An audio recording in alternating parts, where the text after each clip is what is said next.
এটা তো শীতকাল চলছে নাকি? শীতকাল সম্পর্কে দুটো কথা বলে দিয়ে আপনার উপকার হবে ইনশাআল্লাহ, আমাদের উপকার হবে ইনশাআল্লাহ।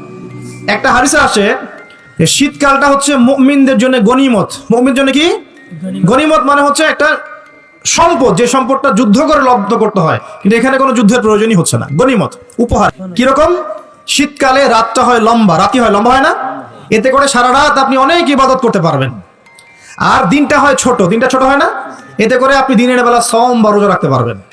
শীতকাল আসলেই সাহাবীরা বলতেন আহলান সাহলান, শীতকালকে বলতেন আহলান সাহলান, শীতকাল তুমি এসেছো আলহামদুলিল্লাহ। এখন রাত্রেবেলা হে কোরআনওয়ালারা তোমরা উঠে যাও এবং কোরআন তেলাওয়াত করতে থাকো, এবং দিনের বেলা তোমরা সওম পালন করতে থাকো আলহামদুলিল্লাহ। শীতকাল সম্পর্কে একটা এরকম বর্ণনা আছে, যখন কঠিন শীত আসবে তখন ওই শীতটা থেকে একটা আশ্রয় প্রার্থনা করতে হয় আল্লাহর কাছে, আল্লাহ এই কঠিন শীত থেকে আমাকে বাঁচাও। কারণ কি জানেন? কারণ হচ্ছে জাহান্নাম বছরে 2টা নিঃশ্বাস ছাড়ে। কয়টা নিঃশ্বাস? 2টা। একটা নিঃশ্বাস গ্রীষ্মকালে যখন প্রচন্ড দাবদাহ চলে, ওইটা হচ্ছে জাহান্নামের নিঃশ্বাসের ফসল। ওই প্রভাবে পৃথিবীতে এরকম দাবদাহ চলে। এই সায়েন্স বিশ্বাস করবে? করবে না। ওর বিশ্বাসের আমার যায় আসে না। আল্লাহ পাক বলেছেন সত্য, রাসূল বলেছেন সত্য। আরেকটা হচ্ছে শীতকালে যখন প্রচন্ড ঠান্ডা, তখন শীতকালে জাহান্নামের এমন একটা জায়গা আছে যেটা কিন্তু শীতল জায়গা।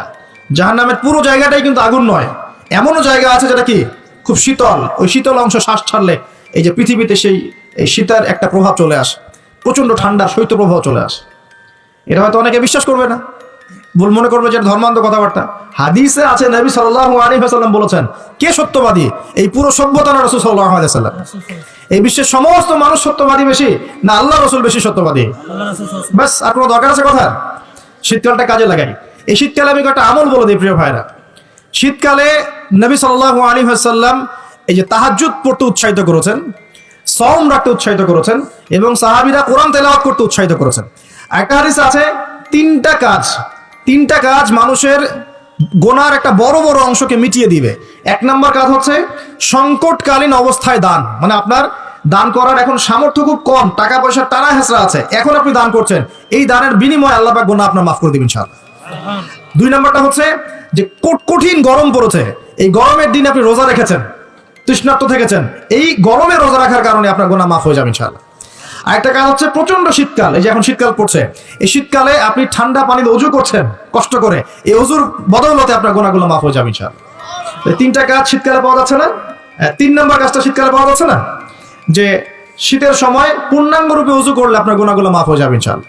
তো শীতকালে মাশাআল্লাহ আমাদের ওয়াজ মাহফিলগুলো হবে, ওয়াজ মাহফিলগুলোতে অ্যাটেন্ড করবেন, ঈমান রিচার্জ করবেন, রাতের বেলা তাহাজ্জুদ পড়বেন ইনশাআল্লাহ, তাড়াতাড়ি ঘুমিয়ে যাবেন যাতে করে শেষ রাত্রে আপনি উঠতে পারেন। রাতটা লম্বা হবে, একটা অংশে কোরআন তেলাওয়াত করবেন, একটা অংশে দোয়া করবেন ইনশাআল্লাহ তাআলা। আল্লাহ পাক দুনিয়া আখিরাতের যত হাজত আপনার পূর্ণ করে দিবেন ইনশাআল্লাহ। আর দিনের বেলা সম্ভব হলে সওম রাখবেন। আরেকটা কাজ আমাদের করা উচিত, এটা আমি মাহফিলের মাধ্যমে অ্যানাউন্স করছি, আমাদের উচিত শীতকালে আশপাশে যে দরিদ্র শীতার্থ মানুষগুলো আছে, স্পেশালি গ্রামাঞ্চলে, দেশের উত্তরাঞ্চলে কিন্তু প্রচুর শীত পড়ে, এরকম বিভিন্ন অঞ্চলে কিন্তু প্রচুর শীতার্থ মানুষ আছেন। এই শীতার্থ মানুষদের জন্য সামর্থ্যবানদের উচিত হবে শীত বস্ত্রের ব্যবস্থা করা, কম্বল হোক, অন্যান্য গরম কাপড় হোক, এগুলোর ব্যবস্থা করে বিভিন্ন ফাউন্ডেশন বা সংগঠন বা পলিটিক্যাল অ্যাসোসিয়েশন বা মসজিদ মাদ্রাসা এগুলোর উদ্যোগে এই শীত বস্ত্রগুলো মানুষের মাঝে বিতরণ করার চেষ্টা করতে হবে ইনশাআল্লাহ তাআলা। পারা যাবে না ইনশাআল্লাহ? আমরাও নিয়াত করছি ইনশাআল্লাহ এই শীতে আমরা পুরো বাংলাদেশ ব্যাপী আমাদের সামর্থ্য অনুযায়ী মানুষের সাদাকাগুলোকে কালেক্ট করে আমরা শীত বস্ত্র বিতরণ করবো ইনশাআল্লাহ তাআলা। এবং আমরা রিকোয়েস্ট করবো আপনাদের দানের হাতটাকে প্রশস্ত করতে। তবে মনে রাখবেন, কখনো যদি দেখেন যে আমার নামে বা আমাদের ফেসবুক আইডি ইউজ করে, পোস্টকে ইউজ করে কেউ দান সদকা চাচ্ছে, এনশিওর না হওয়া পর্যন্ত কেউ দান করবেন না। এরকম প্রচুর প্রতারক ফ্রড বের হয়েছে যারা আমাদের নাম ইউজ করে কিন্তু মানুষের কাছে টাকা পয়সা চাওয়ার চেষ্টা করছে। আমি কখনো মানুষের সামনে এভাবে কোনো প্রজেক্টের জন্য টাকা পয়সা চাই না। যদি চাই এইভাবে জনসমক্ষে এসে বলবো যে এই প্রজেক্টের জন্য চাচ্ছি। এবং এখন যেটা বললাম, ইনশাআল্লাহ শীতকালে আমরা শীত বস্ত্র বিতরণ করব, যার যার সামর্থ্য আছে আমাদের অফিসিয়াল পেজে আমাদের সব নাম্বারগুলো, অ্যাকাউন্ট নাম্বারগুলো দেওয়া হবে, সেখানে আপনারা পাঠাবেন, আমরা বিতরণ করবো ইনশাআল্লাহ। এবং সেটা সম্পূর্ণ আমার নিজের তত্ত্বাবধানে চলবে ইনশাআল্লাহ তাআলা।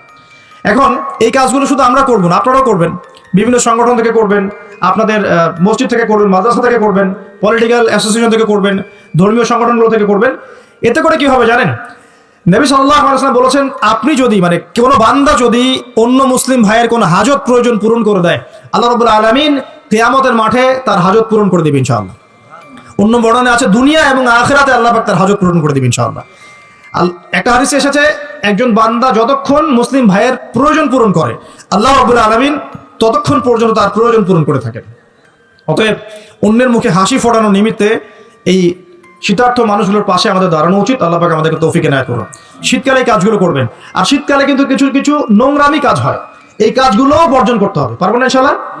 এক নম্বর নোংরামিটা হচ্ছে, শীতকালে দেখবেন এমন কিছু মানে অনুষ্ঠানের আয়োজন করা হয় যেগুলোতে মানে অপসংস্কৃতির বাদ্যযন্ত্র বাজতে থাকে। খেয়াল করে স্পেশালি দেখবেন গ্রামে গঞ্জে কিছু কিছু পিকনিক আয়োজন করে, এগুলোতে দেখবেন এমন গান বাজনা বাজায়, ডিজে গান বাজায় যে মানুষের সারা রাত ঘুম হারাম হয়ে গেছে।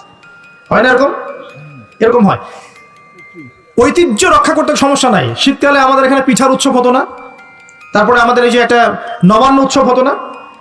একটা দেশীয় লোকজ ঐতিহ্য থাকে, সেগুলো পালন করতে সমস্যা নেই, যতক্ষণ পর্যন্ত সেগুলোর মধ্যে কোনো শিরক বেদাত বা হারাম না ঢুকছে, এগুলো পালন করতে সমস্যা নেই। কিন্তু আপনি পিকনিক করবেন, এখানে ধার্স মিউজিক প্লে করবেন, ডিজে বাজাবেন, মানুষের ঘুম নষ্ট করবেন, হারাম করবেন, এটা কি ইসলাম জায়েজ করেছে নাকি? এই কাজগুলো শীতে বেশি হয়, সতর্ক থাকবেন। শীতে আবার দেখি আমরা অনেকেই কি করি, ব্যাডমিন্টন খেলেন, তাই না? সরকারি লাইন থেকে একদম মাশাআল্লাহ ইলেকট্রিক লাইন নিয়ে, যদি খেলতে হয় নিজের বাড়ির লাইন থেকে খেলবেন, নিজের বাসা থেকে লাইন নিয়ে খেলবেন।